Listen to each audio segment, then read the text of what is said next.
As the country with the longest total land border in the world, China has long operated a number of international trains with neighboring countries. Although the COVID-19 pandemic disrupted these services, some have been revived in recent years. Welcome to Out of Bounds, and in this video, we travel by one of China Railway's most iconic international services from Beijing to Ulaanbaatar, through magnificent sceneries and grand history, and across an international border with full CIQ and even a break of gauge. In China, international trains work differently from domestic services. As such, getting tickets for this K23 Beijing to Ulaanbaatar train is itself a side quest.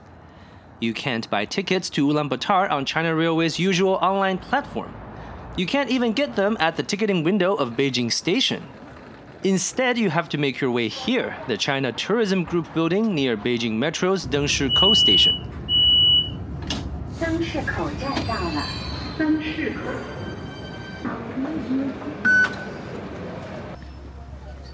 The building is right next to the Beijing YMCA. Who knew Beijing even had a YMCA? This building houses many offices of the China Tourism Group, which is a state-owned company involved in a large variety of travel-related services. Office 717 here is where you need to go. As of filming, the international ticketing counter is only open Monday to Friday between 9 a.m. and 5 p.m. And since the K23 train leaves early on Tuesdays each week, that pretty much means you have to get the ticket on Monday unless you have an extended stay in Beijing. Present your passport to the helpful staff and they'll sort you out. International fares are calculated on a separate schedule. As you can see, a through ticket from Beijing to Ulaanbaatar costs 1,429 Chinese yuan. But you can also just buy a ticket going from the Chinese border station Erlian to Ulaanbaatar, which is only 837. And the Beijing to Erlian segment can be bought just like any other Chinese domestic ticket and only costs 233. Buying the two segments separately like this saves you 359. With tickets in hand, we return to Beijing Station early in the morning. Located southeast of the old imperial city center, Beijing Station traces its history more than 120 years ago to 1901, when railway lines were extended inside of Beijing's city wall to Zhangjiakou, also known as the Barbican of the Zenith Sun. After the re-establishment of Beijing as the Chinese capital in 1949, the old Beijing Station at Zhangjiakou struggled to handle the increasing passenger demand. Thus, in 1959, the current Beijing Station was built as one of the 10 great public buildings to commemorate the 10th anniversary of the People's Republic of China.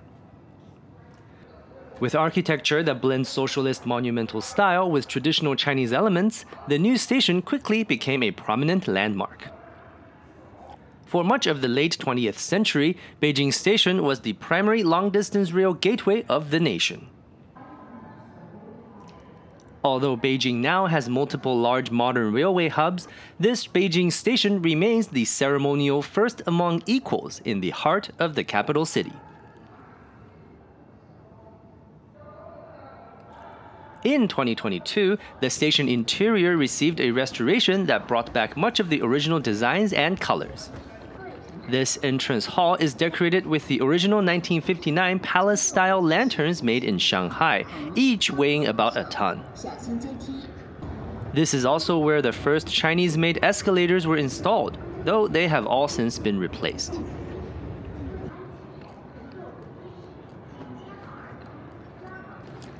Along the hallway, the bluish-green ceilings are meant to give passengers a sense of composure. Personally, the color also reminds me of New York City's Grand Central Terminal.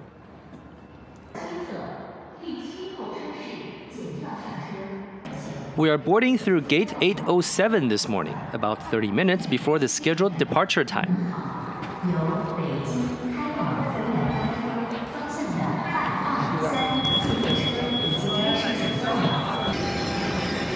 Going down to the platform, at first glance, the K23 may look like just any other green trains seen throughout China. But look closer and the differences begin to show. This train in fact consists of specialized 25G carriages tailored for international services on the Eurasia network. China's national emblem and multilingual destination plates adorn the side of the cars. These cars are built by CRRC Qingdao Sifang according to legacy conventions set by the OSJD, an organization formed in 1956 for international railway cooperation. As such, they still use coal stoves to boil water on board, and the smell instantly brings passengers back to vintage rail travel from a bygone era. We will be hauled out of the station by this Hexie D3C electric locomotive, capable of 120 km per hour commercial operation. As the train goes through non-electrified lines and across a break of gauge, there are several locomotive changes later in the journey.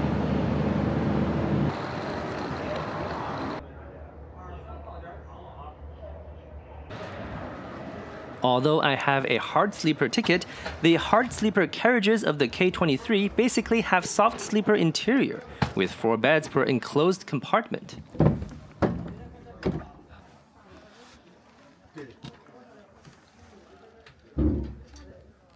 Bedding is nicely folded and the compartment is quite clean.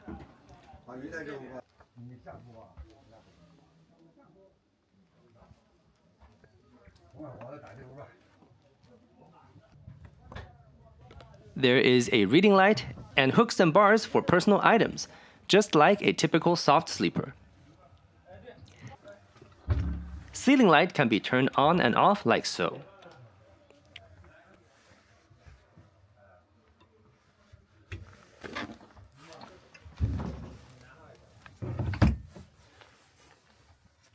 There is storage space above the compartment door. Under the lower bunk, there is also a more secure storage box, which is prevalent on trains with Soviet or Russian origin, but otherwise not common on Chinese trains. Under the table, there is not 1, but 2 charging outlets.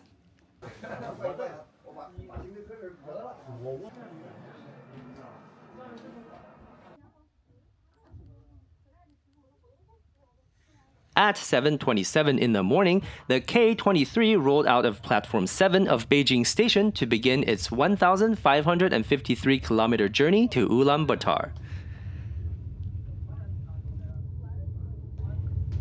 We first circle around Beijing, then snake through rugged mountains before entering the open steppes.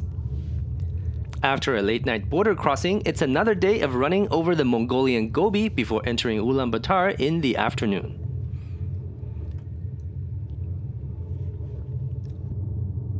You might be expecting the train to be going west or north, but we actually go east out of Beijing Station, then make a large turn to loop around the south side of the city.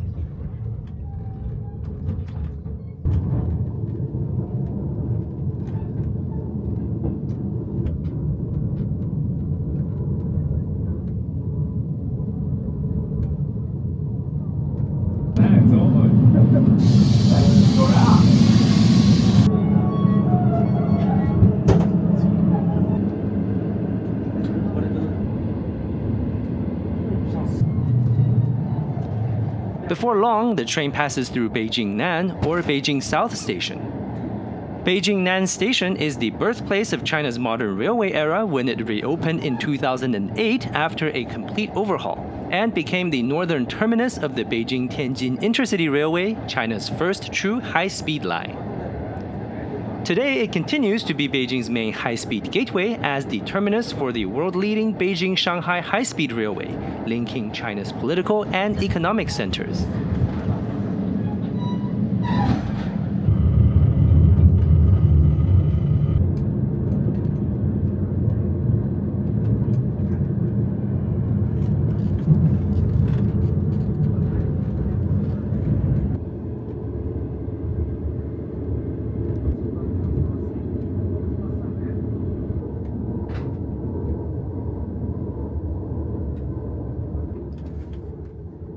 After crossing the third ring road, we pass through Beijing Feng-Sha Station. This is yet another mega hub on the southwestern side of the capital city.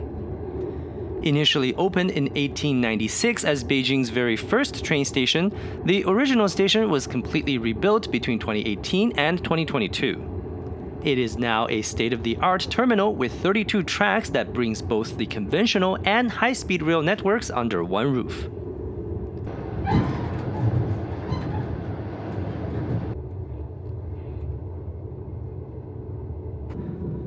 Beyond here, the train turns northwest onto the Feng-Sha Railway.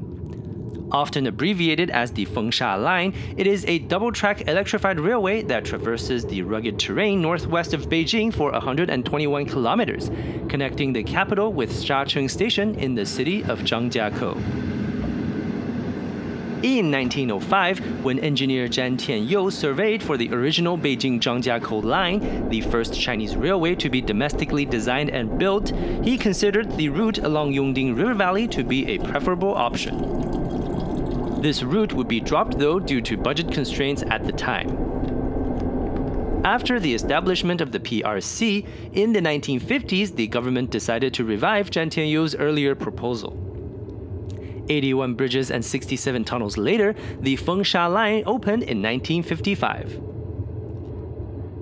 It is widely considered a scenic corridor as the line dramatically transitions from urban density to mountainous landscapes, connecting towns and villages in the valleys and foothills.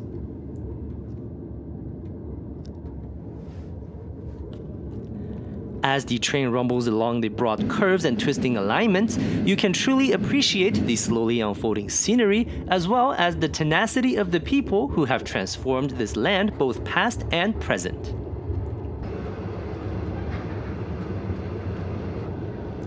In addition to being scenic, the land you now see is largely why Beijing became the capital of China.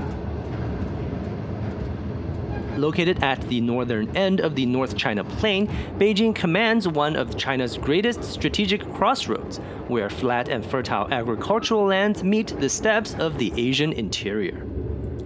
But unlike many cities on the open plain, Beijing is also protected by mountains, with Yan Mountains shielding the north and Taihang Mountains we are crossing now flanking the west. This made it easier to defend than cities deeper in the open lowlands. Armies from the north had to manage logistics through treacherous passes, while rulers in Beijing could fortify the narrow routes. China in the mid-14th century was ruled by the Yuan dynasty, which was originally the core part of the Mongol Empire when it conquered China. The Yuan selected Beijing as its capital as it connected the Mongol power base to the vast agricultural wealth of the Chinese interior. But after nearly a century in power, the Yuan faced serious fiscal and political problems. Ethnic unrest erupted into large-scale rebellions throughout the realm. These culminated in the 1368 takeover of Beijing by forces under Zhu Yuanzhang, who pushed out the Yuan court and established the Ming dynasty over the Chinese heartland and surrounding areas. The Yuan forces retreated north. Although heavily battered, they persisted as a military threat to the Ming.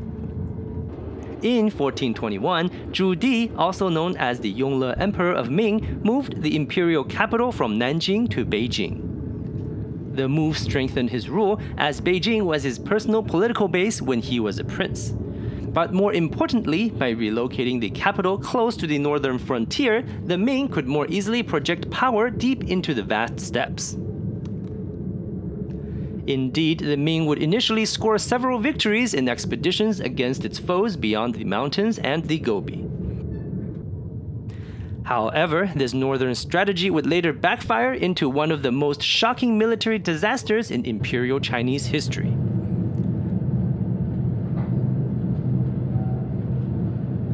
"25 years after the death of Zhu Di, his great-grandson Zhu Qizhen sat the Ming imperial throne.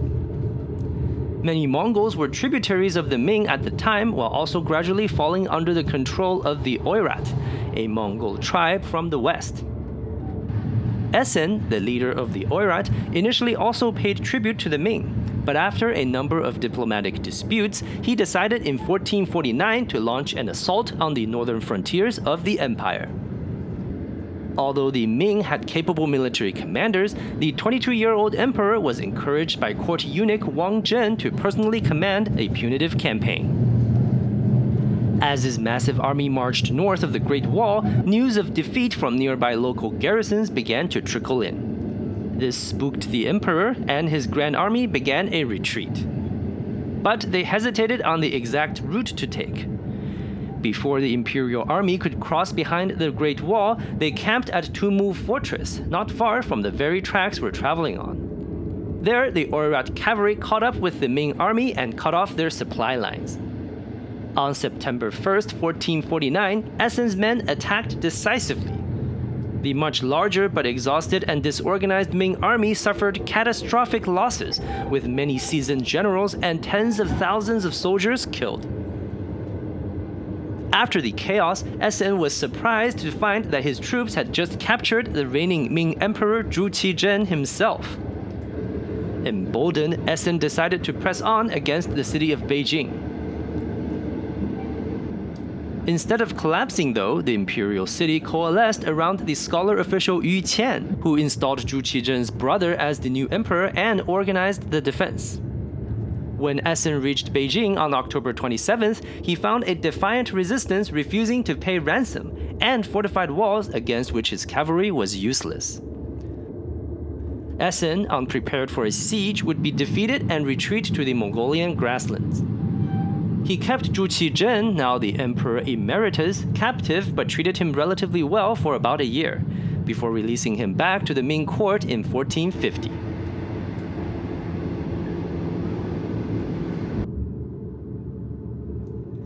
After nearly 2 hours on the 121-kilometer Feng-Sha Line, the train continues on the Beijing-Baotou Railway towards the city of Zhangjiakou.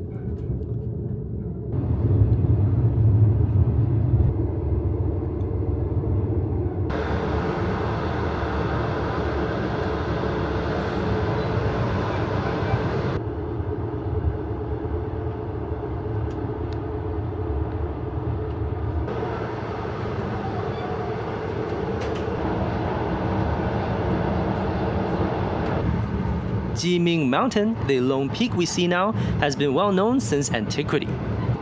At its foot is Jiming-yi, a well-preserved classical Chinese postal town. In 1900, when the Eight-Nation Alliance occupied Beijing and forced the Empress Dowager Cixi to flee, this is where she and her court spent the first night on the run.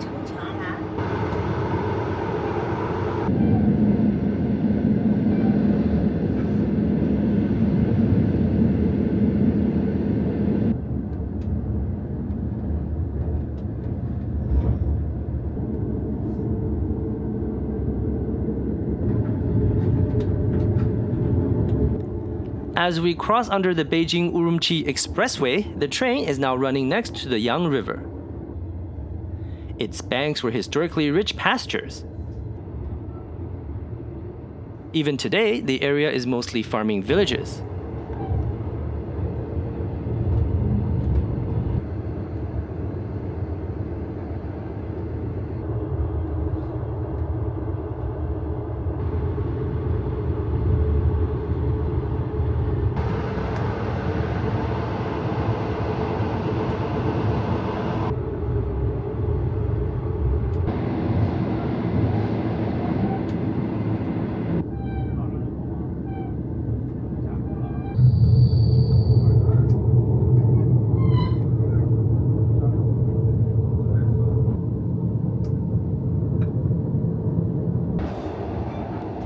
Soon, we begin to approach the city of Zhangjiakou.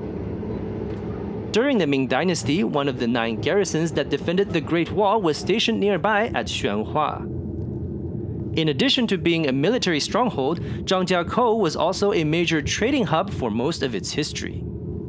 Through the gates here flowed the Kakta trade, where tea, silk, and porcelain traveled north, while wool, fur, and silver traveled south. The railway of today still carry a modern version of this century-old exchange. At 10:52, the K23 rolls into Platform 2 of Zhangjiakou Station, its first stop after departing Beijing.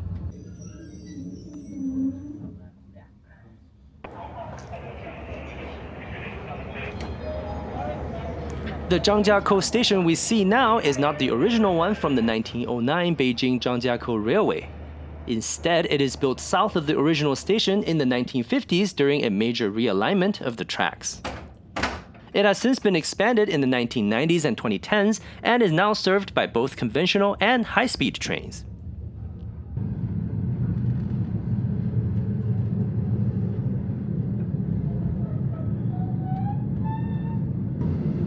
The train continues on the Beijing-Baotou Railway beyond here, though the line now turns southwest.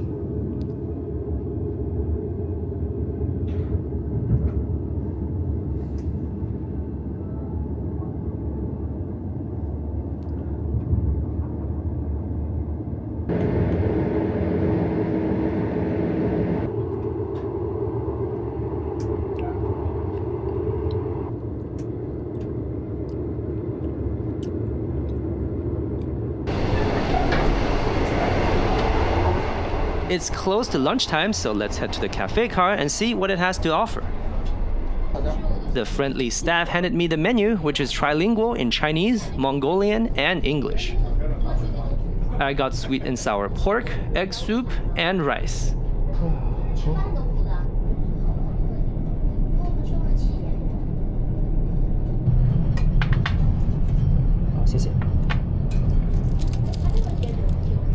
The food tasted alright, but nothing to write home about. Later, I also added a beer, and the total bill came out to be 51 Chinese yuan.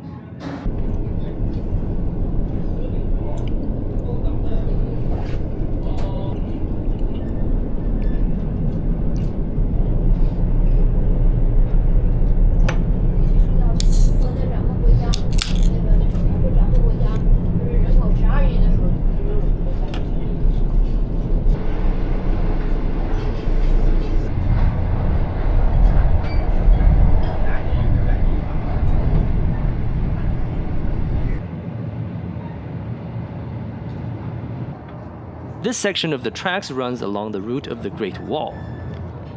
Beneath the spinning wind turbines here, the clearly visible ancient wall and watchtowers truly bring the weight of history to life.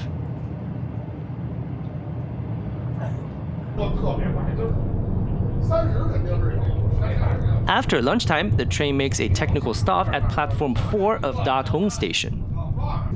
The city of Datong is located on the northern edge of Shanxi province. Similar to Zhangjiakou, geography also made Datong into a frequent battlefield. In 200 BCE, Liu Bang, the founding emperor of Han Dynasty, was besieged at Mount Baideng here by the Xiongnu army for 7 days before finally breaking free. More than 1,500 years later, Ming Dynasty generals stationed one of the 9 Great Wall garrisons at Datong. In the modern era, Datong transitioned into a major industrial city centered on coal. A dedicated freight line connects Datong's coal mines to the coastal city of Qinhuangdao 650 kilometers to the east.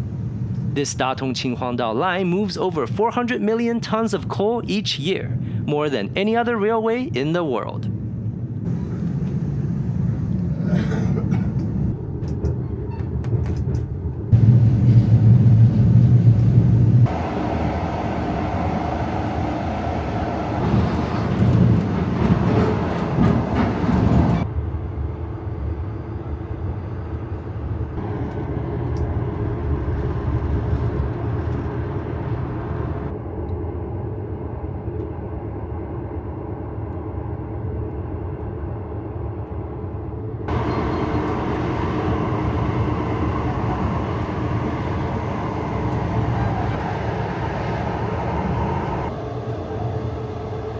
The train now travels north along the Yu River Valley.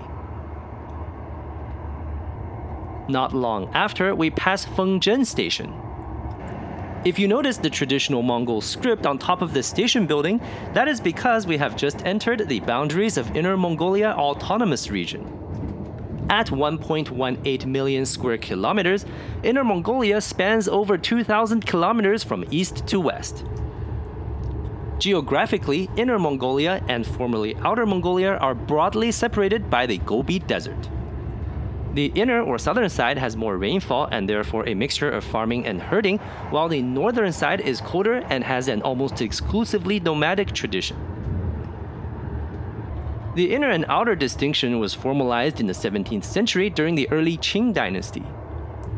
Southern tribes such as the Chahar and Korchin joined the Manchu banners in the 1630s, before the Manchu conquest of Ming. Thus, they became more integrated with the Qing imperial court.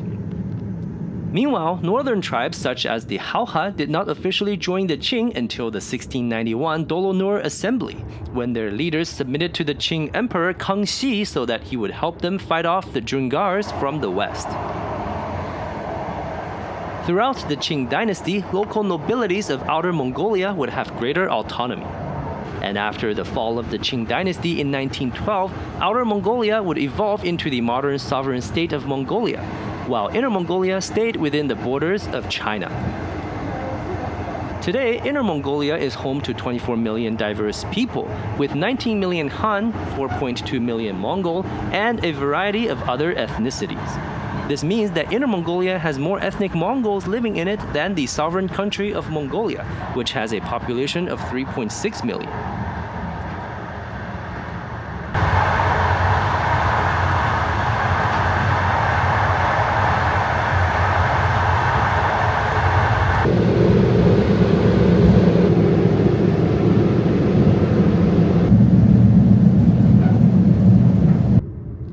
The train is now pulling into platform 3 of Jiningnan Station in the city of Ulaanbaatar.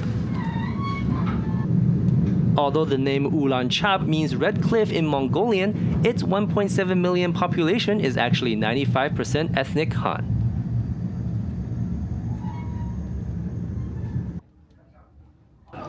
We will switch on to the non-electrified Beijing-Erlian railway, so the locomotive will be changed to a Dongfeng 4D diesel-electric unit here.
The switch is fairly quick, and after a 20-minute stop, we get going again.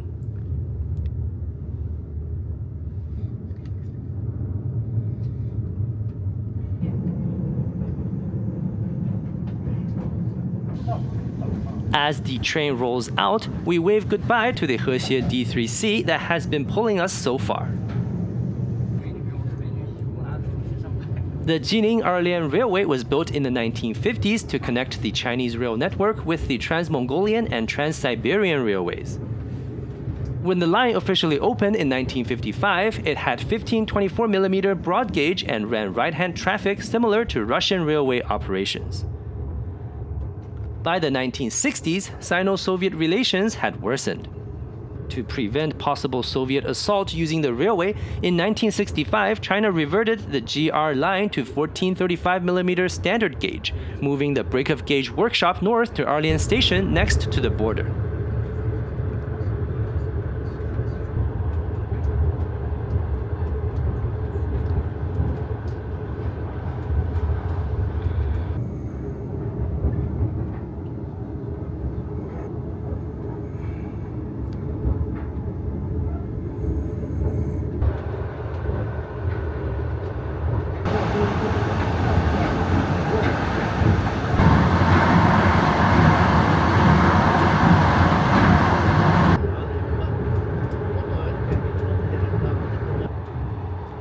A cluster of relatively newly formed volcanoes are located just beyond the pastures along the tracks.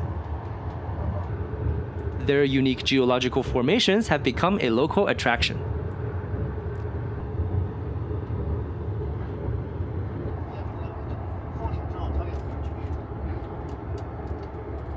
At Ulaanbaatar Station, the 4654 train from Erlian to Huhe is stopped at the platform. This service extends to Ulaanbaatar once per week, so some cars are decorated with the Chinese national emblem.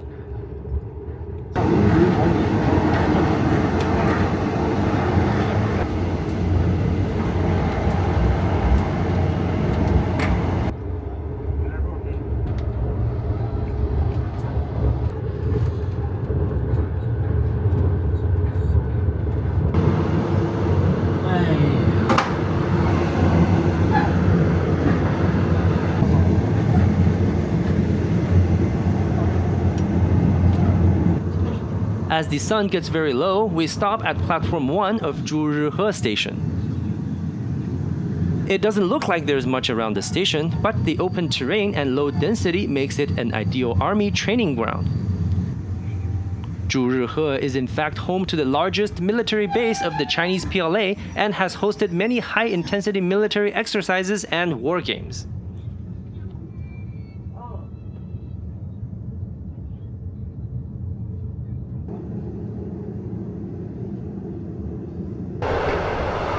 I'm getting hungry, so why not get some food while watching the sunset?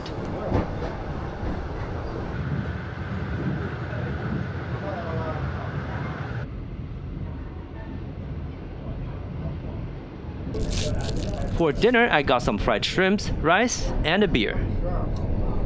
We'll say goodbye to this cafe car soon, as it will be decoupled and stay in China while the rest of the train crosses the border into Mongolia.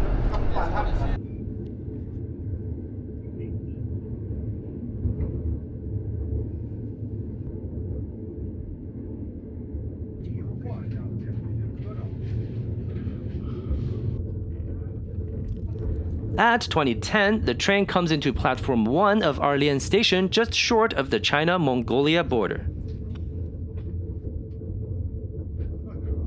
Erlian, also known by its full name Ehrenhot, formed as a border town after the rail corridor opened in the 1950s. Today, it has around 75,000 residents and is one of China's largest land border crossings.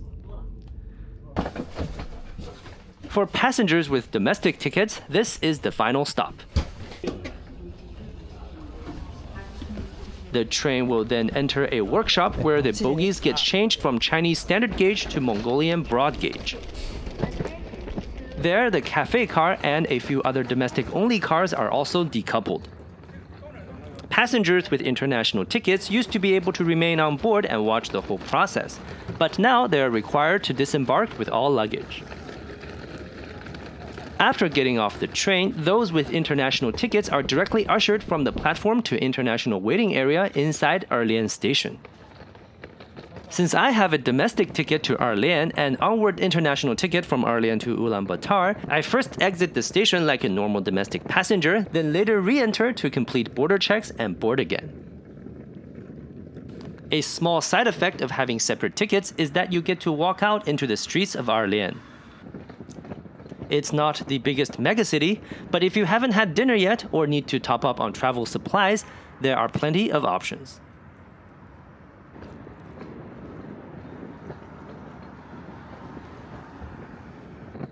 I returned to the station after walking around a bit.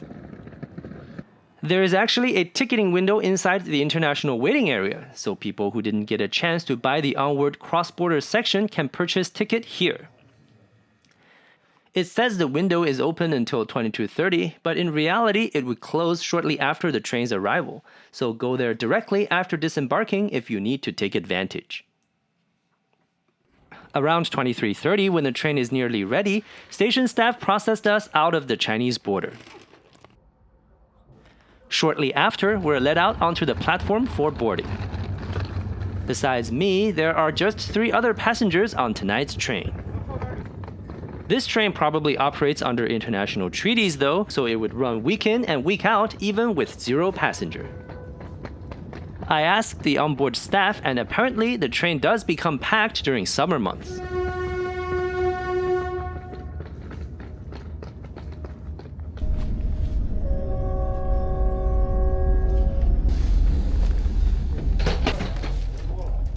In any case, the interior of the international carriage looks identical to the one from my previous leg, except now it is quite empty, so I get the whole compartment all to myself.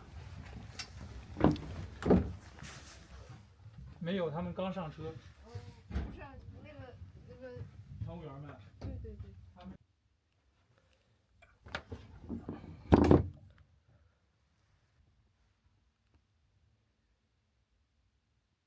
It is still about 1 hour before departure, so let's get the devices all charged up, wash up, and set up for the night.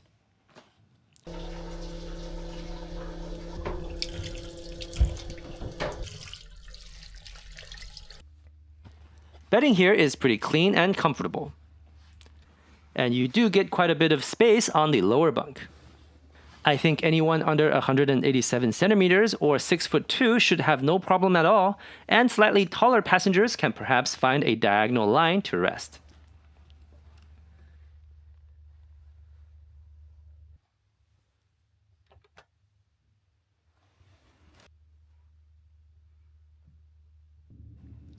At 57 minutes past midnight, the K23 finally departs Erlian Station after a 4-hour, 47-minute stop.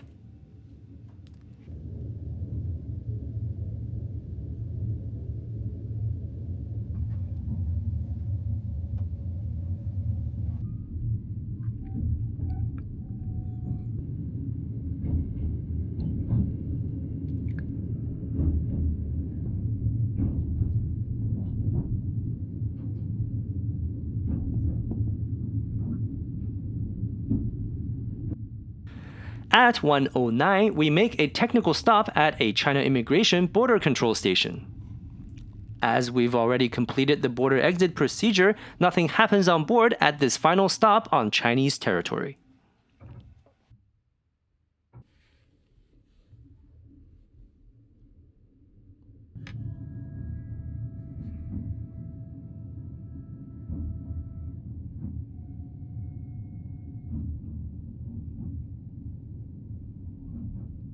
At 1:16, the K23 passes under the Chinese border gateway and heads into Mongolia.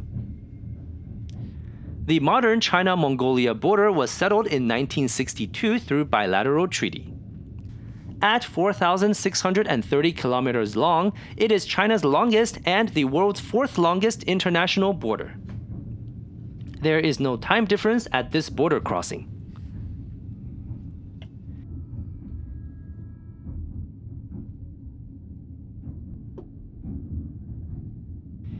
A few minutes later, we approach the town of Zamyn-Uud. There is also a large road border crossing visible from the train. Zamyn-Uud has long been a regional trading post. Today, it is Mongolia's most important border crossing with China.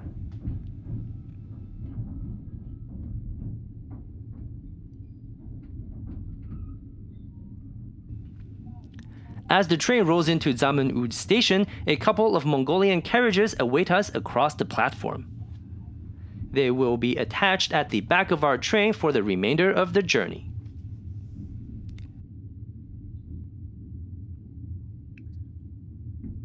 Passengers do not disembark at this station. Instead, Mongolian border staff come aboard for onboard border control and customs inspection. There is a separate security inspection by the border police. While all this is going on, our locomotive is also changed to a pair of 2 TE116UM diesel units from UBTZ, Mongolia's national railway operator. These take a while, but eventually the train gets going again at 2:41.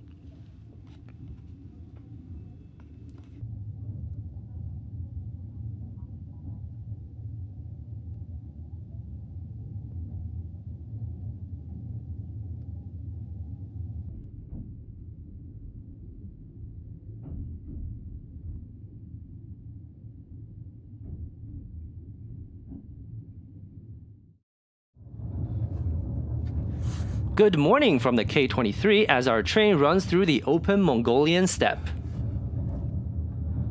Extending over 1,100 kilometers down the middle of the country, the Trans-Mongolian Railway was completed in 1956 as the most direct rail link between China and the Soviet Union. The line strengthened strategic and political ties across the region during the Cold War while also supported Mongolia's own economic growth. Although it is mostly single-tracked in Mongolia, there are numerous stations and sidings for trains to pass one another. In conjunction with the Trans-Siberian Railway and the Chinese rail network, the Trans-Mongolian Railway is a major Eurasian freight corridor, especially as overland trade to and from China continues to expand.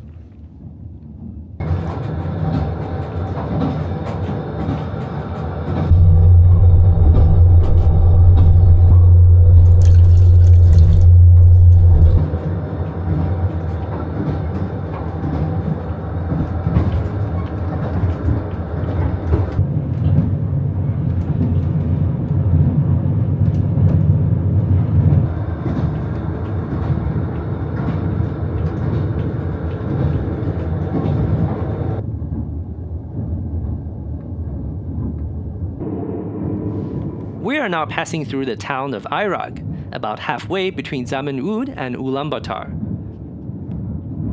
With a population of around 4,000, it is known as a mining center for fluorite, a mineral used in premium optical lenses.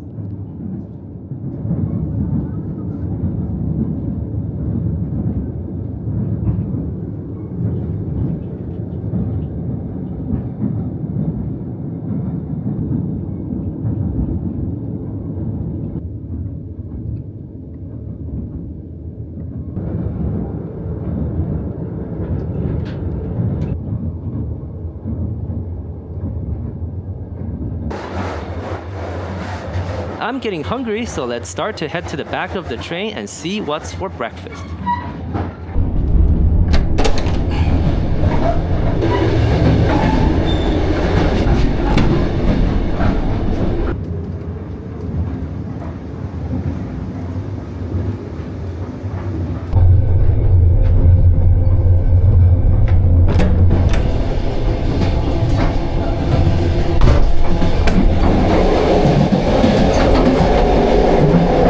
After passing through a few cars, I finally arrive at the Mongolian carriage.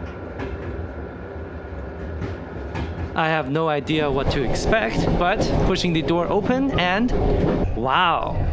So retro and so atmospheric. Intricate wood carvings, decorative animal heads, ethnic items representing war and peace. It feels more like a cultural exhibition on wheels rather than just a cafe car.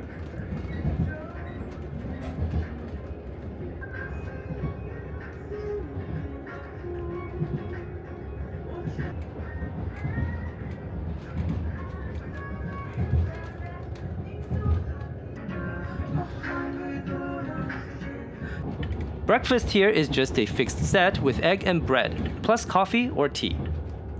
I paid 40 Chinese yuan.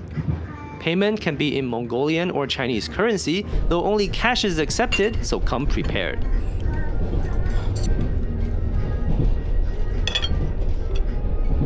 Dining here really brings the sensation of a Eurasian adventure to life, and you won't find anything quite like it on any other train.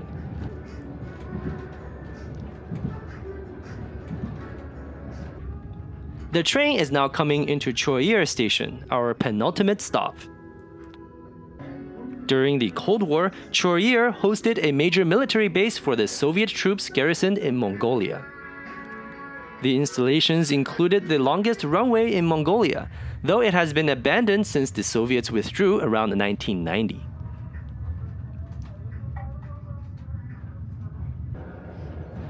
North of Choyir, the ground becomes snow-covered.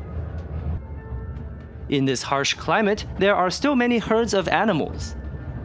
A 5th century nomadic poem called The Song of Chile describes sceneries on the open steppe.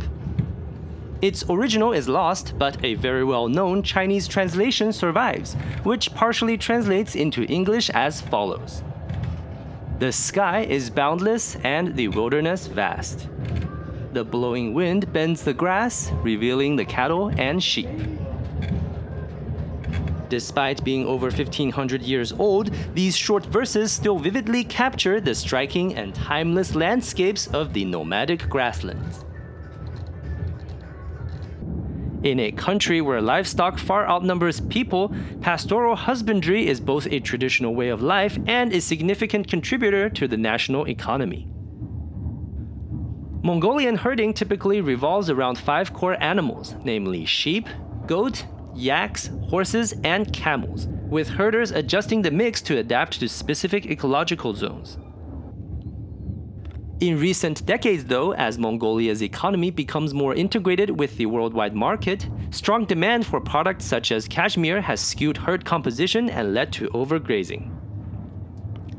The degradation of traditional pastures combined with climate change brings about harsher winters that can put millions of animals at risk. As herders continue to adapt to these new challenges, for now, the nomadic tradition lives on.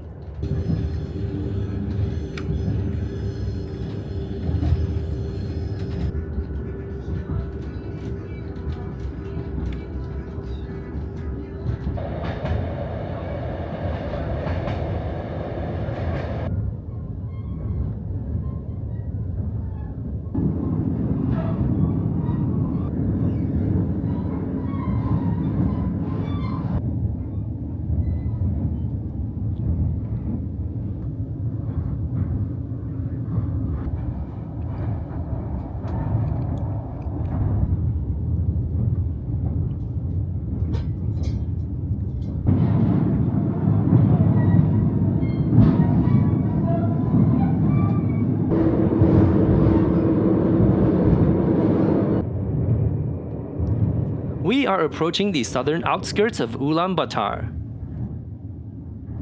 The terrain becomes a bit hilly while the tracks carve sharp curves through the land. Ulaanbaatar began not as a fixed city, but as a traveling nomadic religious center of Mongolian Buddhism. As trade between China and Russia flourished, in 1778, Ulaanbaatar, then known as Urga, settled in a river valley along the Kakta trade route. This became its permanent location. After the fall of Qing dynasty in 1912, Ulaanbaatar became the headquarters of Bogd Khanate, a theocratic regime with the support of Imperial Russia. In 1924, the Khanate was again toppled, this time by communist forces supported by the Soviet Union. Over the subsequent decades, Ulaanbaatar developed into a major city, become Mongolia's center of political, economic, and cultural life. Today, the city has 1.7 million residents, nearly half of Mongolia's population, and is home to the many layers of local history, from Buddhist temples to Soviet-style architecture to modern glass towers and, of course, traditional gers.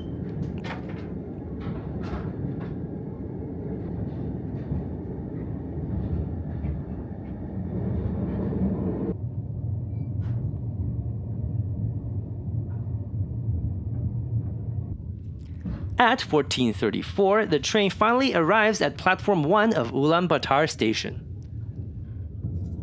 We complete the 1553-kilometer journey in 31 hours 7 minutes, almost exactly on time.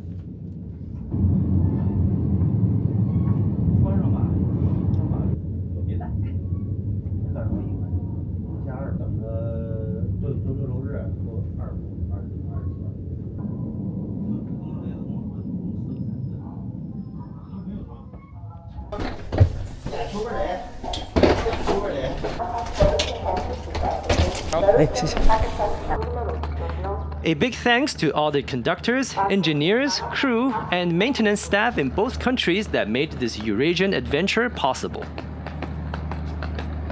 If you made it this far, thanks for watching, and I really hope you enjoyed this train ride to Ulaanbaatar, incidentally the coldest national capital in the world. Don't forget to like and subscribe for more travel and border crossing content. Have a great day, and see you in the next one.